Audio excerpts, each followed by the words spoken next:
Hello, everybody. This is Pastor Dean, and this is 5 Life-Changing Minutes.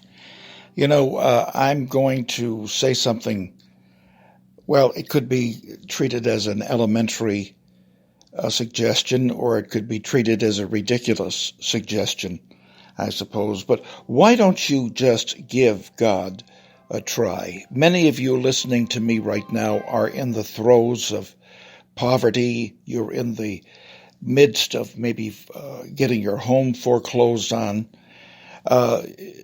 Perhaps you're in the middle of a divorce, or you're at rock bottom because of drinking, or because of heroin. Why don't you give God a try? Someone suggested that to me many, many, many years ago. And I took him up on that, because the person who gave me the suggestion was a person I respected. He wasn't some religious kook, so to speak. He was a person of, he was a person I liked. He was a person I just thought was cool. And I gave God a try.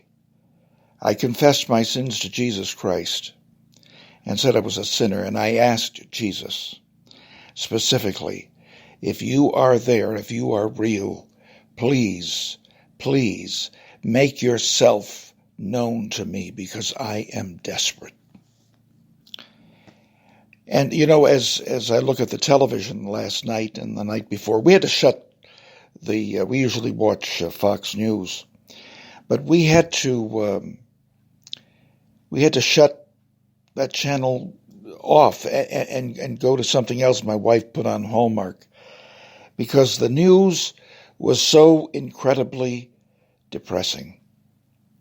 Riots all over the country. I've got a couple of theories I'd like to share with you as we go along this week on this study that I'm putting together.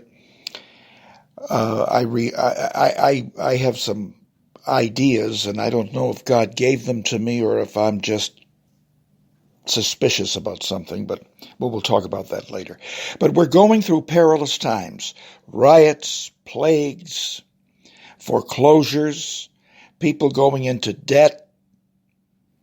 And I don't think we're going to see the full effects of this economic closure, with everything closed, all the small businesses closed. I don't think we're going to see the effects of that closure until this coming winter. I hope I'm wrong, but I think it's going to be a tough winter. But you know what? If you will give God a try, and if you will follow Jesus as your Lord, as your helper, as a person who walked the face of the earth and saw the troubles of mankind and wanted to alleviate them, you will be surprised.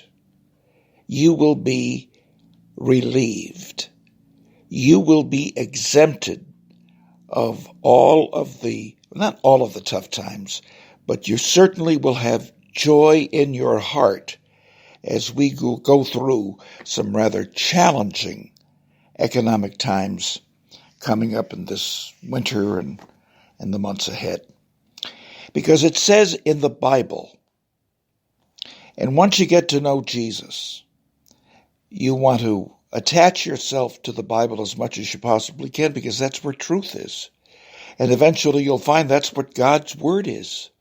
God gave his word to people, and they wrote it down, and it has been proven. The Bible has been proven beyond a shadow of a doubt that it is truly God's word. We'll talk about that some other time too. But the Bible warns us. Let me read from 2 Timothy chapter 3, verse 1. But know this, that in the last days perilous times will come. Well, if these aren't perilous times, I don't know what is. The only thing I can think of that's more devastating than what we've gone through is, besides the coronavirus and all these riots, is a nuclear bomb going off.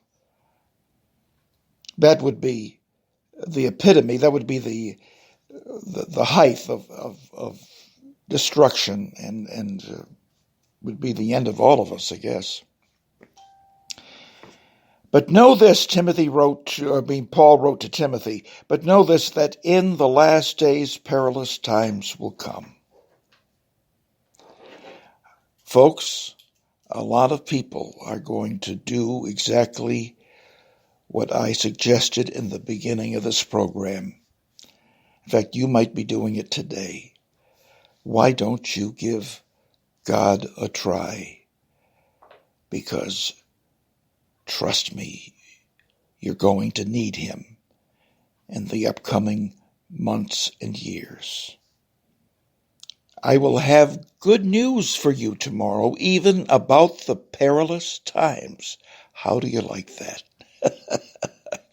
This is Pastor Dean, and this has been 5 life-changing minutes.